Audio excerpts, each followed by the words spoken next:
جی جناب، وجہ صاحب یہ دیکھ لیجئے آپ کے سامنے کیا صورتحال پیدا ہو چکی ہے۔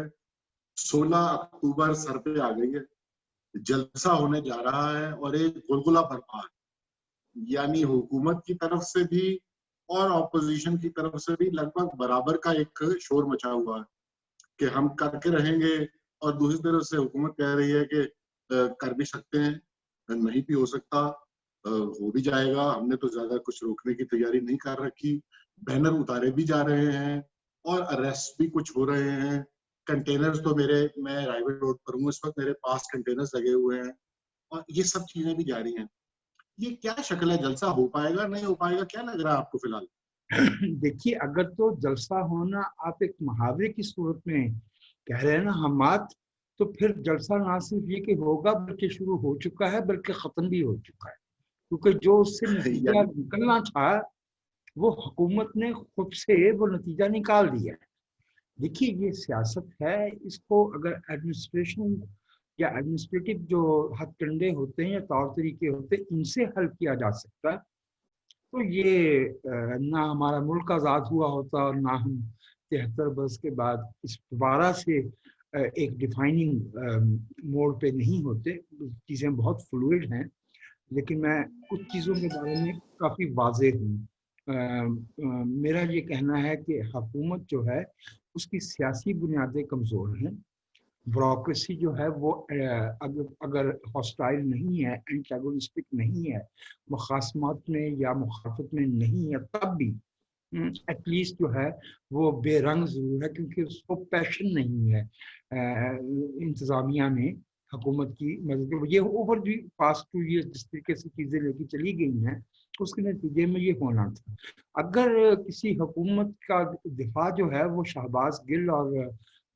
معید یوسف صاحب کے ہاتھ میں آنا ہے تو پھر یہ نتائج تو نکلیں گے۔ آپ توجہ فرمائیے کہ کابینہ کے اندر 50 لوگ بیٹھے ہیں، تو ایک دو کو چھوڑ کے حکومت کے حق میں بات کرنے کے لیے کچھ سامنے نہیں آ رہا، اس لیے کہ حکومت جو ہے جو کابینہ میں لوگ لیے گئے تھے وہ اسی پرپس کے لیے لیے گئے تھے۔ میری رائے میں جو مومنٹم اپوزیشن بنانا چاہ رہی تھی وہ بہت زبردستی سے بن گیا ہے، بلکہ ہو سکتا ہے کہ کسی نے باقاعدہ جو ہے تھوڑی کسی حد تک ٹرگر آف کیا ہو کہ گورنمنٹ کا یہ ریسپانس ہے، کیونکہ یہ ریسپانس تو کلاسک مثال ہوتی ہے کہ اپوزیشن جو ہے وہ مومنٹم گین کر رہی ہے اور گورنمنٹ جو ہے وہ bit by bit, inch by inch, man by man جو ہے وہ اپنی پولیٹیکل سپیس لوز کر رہی ہے۔ میری یہی رائے ہے۔ اگر کنٹینر جو ہے وہ میں رائیول روڈ پہ گیا تو نہیں، اگر میں بھی کافی قریب ہوں، سے کوئی 3 کلومیٹر کے فاصلے پہ ہوں، لیکن اگر کنٹینر کھڑے ہیں تو پھر حکومت بیٹھ رہی ہے۔ اچھا، اب اس میں پہلو جو آپ نے تو آپ کو یہ نظر آیا کہ حکومت تو پہلے ہی ایک طرح کے پینک موڈ میں چلی گئی، یہی آپ نے کی گفتگو کا میں جو سمجھ سکا چلی گئی، لیکن آپ کیا لگ نہیں رہا؟ مجھے تو لگتا ہے جیسے ایمبیولنس جو ہے حکومت کی طرف سے جو کریٹ کی گئی ہے کہ رکے گا نہیں رکے گا، اس کو شاید حکومت اس طرح استعمال کرنا چاہ رہی ہے کہ ایک تو اس پر براہ راست الزام نہ لگے کہ بھئی انہوں نے جلسہ نہیں ہونے دیا اور یہ کمزور حکومت کا خاصا ہوا کرتا ہے، تو یہ الزام بھی نہ آئے، لیکن ایک فری ہینڈ دینے سے جیسے کہ ایک آثار ایسے ہیں کہ جلسہ ضرورت سے زیادہ بڑا بھی ہو سکتا ہے، تو اس چیز کو روکنے کے لیے بھی ایڈمنسٹریشن نے اپنے طور پر کہ ہم اس کو ایمبیولنس رکھیں کہ رکے گا نہیں رکے گا، اس سے اور جیسے کہ آپ کو تو معلوم ہی ہوگا کہ وہ کے پی کے میں جلسے راستے جو ہیں وہ مضبوط کیے جا رہے ہیں، اور وہاں کی تو یہ واضح خبر ہے، مجھ تک انفارمیشن ہے، اور اسی طرح لاہور کے حوالے سے کل کیے جائیں گے نہیں کیے جائیں گے، جاتی عمرہ سے نکلنے دیا جائے گا مریم بی بی کو نہیں، اس سے بہرحال ایک تو بات ہوتی ہے کہ آپ جب ورکر کو کنفیوز کرنے کی کوشش کرتے ہیں کسی حد تک اگر آپ اس میں کامیاب بھی ہو جائیں تو آپ پارٹیسپیشن کا لیول ذرا سا گرانے میں کامیاب ہو جاتے ہیں، اور پھر آپ چاہے آخر میں نہ روکیں، یعنی لوگ وہ کہیں گے ہم نے تو جانے دیا، اور یعنی اس کو ایک پالیسی سمجھ کر آپ سمجھتے ہیں کہ اس میں کچھ گورنمنٹ جو ہے کسی حد تک